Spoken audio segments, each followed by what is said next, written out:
Welcome to the Farming Without the Bank podcast, the show with a no BS approach to money, hosted by a farm strategy expert and authorized IBC practitioner. Join us as we get real and expose the flaws of traditional financial institutions in order to help farmers take control of their finances, create peace of mind, grow their wealth, and leave a legacy. Now, here's your host, Mary Jo Irmen.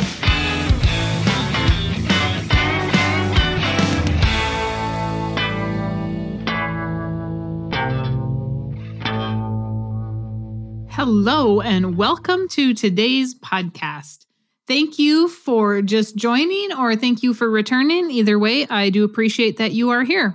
Today, I am going to jump right in, and we are going to talk about if size matters. And I get this question a lot. So for whoever out there is giggling, get your mind out of the gutter. Is it a big farm, a little farm, a big operation? Am I just starting? I can't start because this works better for the big guy than it does the little guy.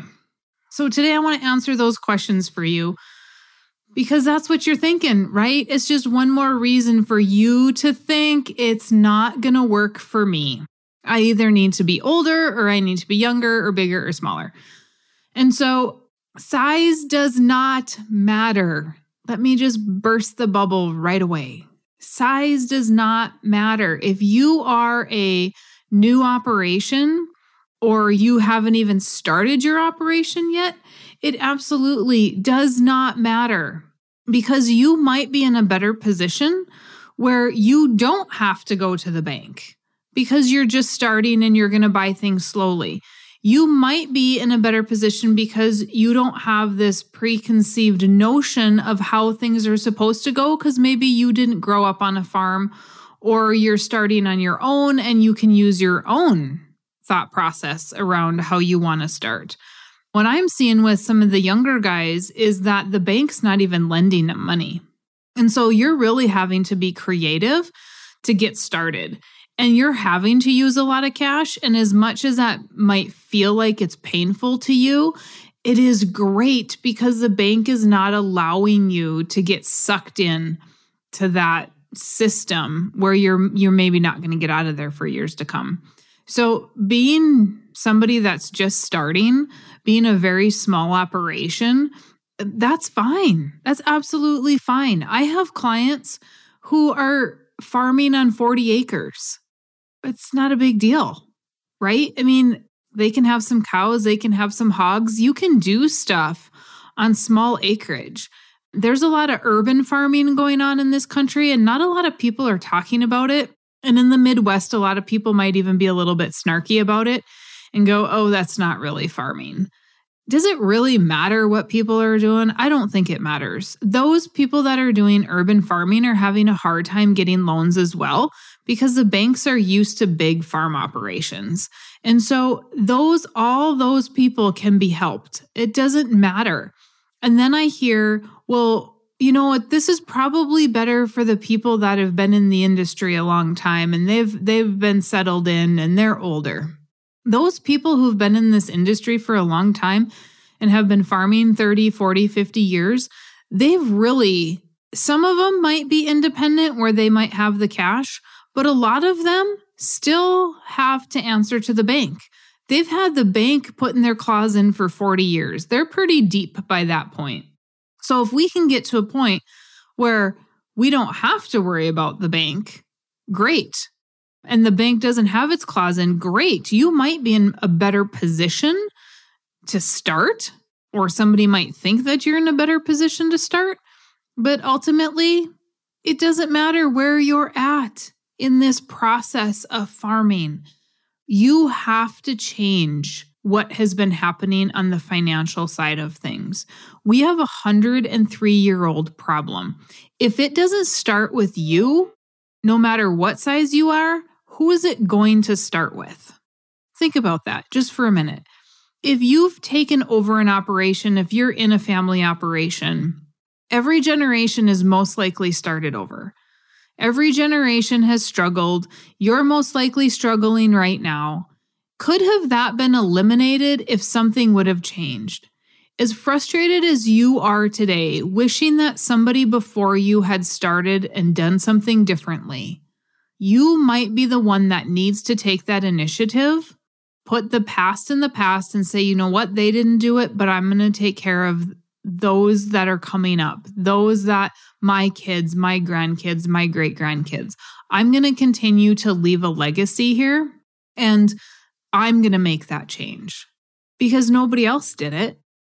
So where is that? If it's just you starting out, you can say, you know what? I'm going to make sure that I've built this. I started this from scratch. I'm going to make sure that what I'm doing continues on. And so get started. Doesn't matter where you're at. For heaven's sakes, just get started. If you've not read the book yet, grab the book. Read the book. I had a guy that I visited with today, and he's like, we're just in a really bad position and we just don't have any money to get started. And I already did a podcast on this, where to find the money. But it's the same thing I told this guy today. I said, I had a client the other day that we didn't know where we were going to start. I mean, when I started asking questions about finances, it was looking pretty bleak. But by the time that we were done, I had found that he's not going to be paying for equipment loans. In 3 years, he's going to be done paying for equipment loans. So guess what? He's going to have $20,000 that used to be going to the bank that he can now put in a policy. Yeah, we're 3 years out, but I'm looking 3 to 5 years out. He's only got 10 payments left on a vehicle. That's $500 a month. That's $6,000. That's a decent sized policy, especially for somebody in their 30s. That's a decent sized policy, or we've got somebody who was making payments on a house in town and now he moved out to the farm and he doesn't have that house payment anymore. Okay, so let's be honest and let's use that house payment. Or maybe we've got a little bit of cash laying around. How can we utilize that cash to better efficiently start a policy or put it in the policy or use it as cash and pay yourself back? I love it when people say, well, I just got done paying off this piece of equipment. I'm like, well, how much was that payment? $10,000 a year. Okay, so you just got done paying it off, meaning you made your last payment. Yep. Are you going to replace it? Nope. Then why aren't we using that $10,000 to start a policy? Because you just got done making that payment, which you were used to paying all the time. If you're not honest and use that for a policy, before you know it, you're going to say, man, we just can't make it. Instead of the fact that you made $10,000 more at the end of the year because you didn't have that payment, you spent it.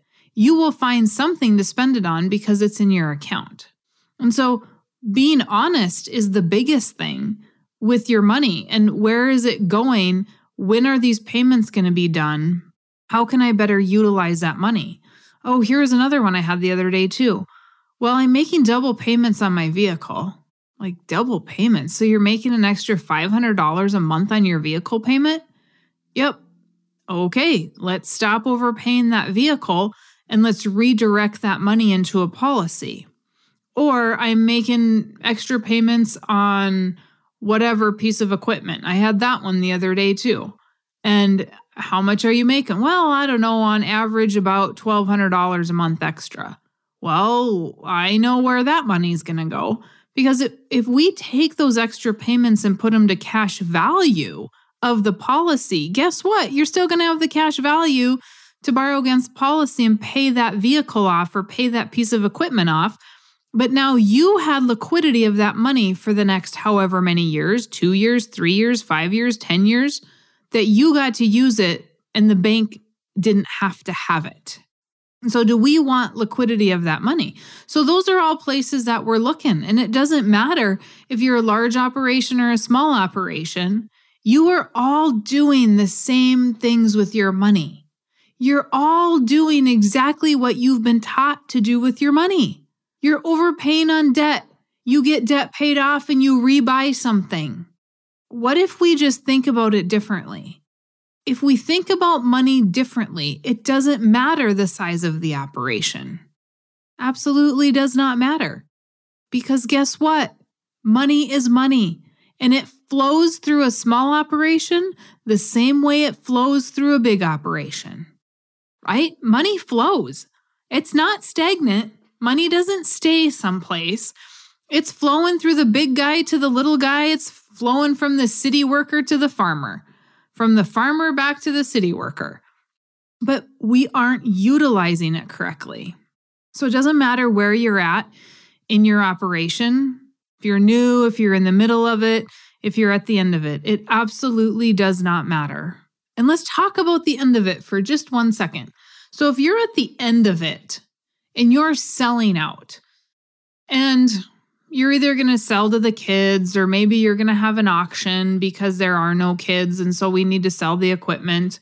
We're going to sell land, whatever. If we're selling out, what are we going to do with that cash? Are we going to take that cash and give it to a financial advisor and put it at risk when we're in our 70s, maybe even our 80s, and then we're going to live off of that? We can still get it into a policy. I don't know who it's going to be on. I don't know what that's going to look like, because all those numbers depend on what's going on in your operation. Are we going to buy a house in town? What are we going to do? And so all of that's going to matter. But do we need to sell out and give any extra money to a financial advisor? No. Why would you put your money at risk? Why wouldn't you put it somewhere where you can let it grow income tax free? And you can leave some death benefit to your heirs in that process. That's how we need to think. So from beginning to end, doesn't matter. I know I've said it a million times already, but it doesn't matter. What matters is getting started. What matters is being open-minded and thinking a little bit differently and thinking about how we can do this. And those people that are looking for reasons why you can't do it, or scared, not looking for reasons because they're ornery, but looking for reasons because they might be scared, are going to say, oh, this doesn't work for me. And then the next guy is going to be like, well, I want to start farming. I don't even have the land. I don't have the cows. I have nothing, but I'm scheduling a meeting with Mary Jo. And I actually talk to a lot of those guys, which is still fun for me. Like maybe we can't get started at that point, or it's, maybe we're just buying some term until we can get there, but we're making a plan, right? And I know that they're going to be back, and I've got all kinds of strategies and I've got all kinds of ideas from working with other farmers. And maybe they'll take away something that they can take to an attorney and maybe do some owner financing or do some kind of equity built up in cows or something like that. But those are the people that are like, you know what? I got nothing to lose. I'm going to set up a meeting. I'm going to read this book. Everybody needs to be in that mindset. I've got nothing to lose. I'm going to read the book. I'm going to set up a meeting. Because guess what? If after the meeting comes and you don't want to do business with me, for heaven's sakes, please just tell me, Mary Jo, I don't want to do business with you. You are not going to hurt my feelings in any way, shape, or form. It takes a lot to hurt my feelings. I am not a snowflake by any stretch of the imagination. I can handle it. So you have nothing to lose. And I'm not a salesman, so I don't try to sell you something and hound you and hound you and hound you. If it's not right and we're not a good fit and this process isn't a good fit for you, then by all means, be on your merry way. Do what you're doing. If it's working for you and you're comfortable with it, well, then go do it. I'm not going to belittle you. I'm not going to hound you. I'm not selling you something. I'm teaching you something. And no matter where you're at what stage of your operation, of your business, you can learn something. You can learn something. Nelson called it the arrival syndrome. That is when we have arrived, when we think we know it all. Nobody wants to have the arrival syndrome. I do not ever want to die with the arrival syndrome. I absolutely love hearing new things. Doesn't mean I agree with everything new that I hear, but I sure think about it and give it some merit before I say, nope, that's not going to work. I talked to a guy today that said, well, I can't even talk to so-and-so about it because he's a big Dave Ramsey fan. And, I just did a podcast on Dave Ramsey. So if you listen to that, you heard my whole Dave Ramsey thing. If you haven't listened to it, you might want to go back and hear my whole Dave Ramsey thing. But if he can't even talk to the guy, it's because the guy's arrived. And he thinks everything that Dave Ramsey says is gospel. Nelson Nash was my mentor. Even though Nelson said things, that didn't mean that I took them as gospel. It means that I still used my little brain and tried to figure it out, right? So why aren't you doing the same thing? You're obviously here, you're listening, you're sharing this with your friends. They're not all going to agree with you. But if you've done your due diligence and educated yourself, you know more than they do anyway. So I know I got a little bit off topic with the whole size doesn't matter thing, but it doesn't matter. And it all comes back to thought process. How you think is everything. And if we're not thinking, guess what? We're not going to get any better. So I hope that helped you understand that it doesn't matter where you're at. You can do this. Please let me know if there is a topic that you want me to discuss on this podcast. I absolutely love it when I hear what you guys want. And so you can email me at maryjo@withoutthebank.com and I will get those emails. I will answer those emails myself. And please leave a review for this podcast. 5 stars apparently is what everybody's supposed to do. That's what I'm being told in the podcast world. So please leave a review. Please share this so that we can get this information out to farmers. We really, really need to change what's happening in the industry. And it is truly my mission to do that. And I cannot do that by myself. I really need your help. So please share this podcast. Share the Farming Without the Bank book. Share that with all of your friends and family, your neighbors, the ones you like. Because we all know we have some of those we don't like. So share it with those you like so that we can all become more independent and take back that control that we've lost to the banks. And we've lost quite a bit of control to the government as well. So let's try to get that back. And I need your help to do that. I really appreciate you for doing that. And I hope you enjoyed this podcast, and we will see you on the next episode. Thanks, and have a great day. Thanks for listening to the Farming Without the Bank podcast. We hope today's episode has inspired you to take control of your finances in new ways. Don't forget to check out our website, farmingwithoutthebank.com, and engage with us on our Facebook page, Farming Without the Bank. Join us next week as we smash more financial myths and empower you to accomplish your financial goals.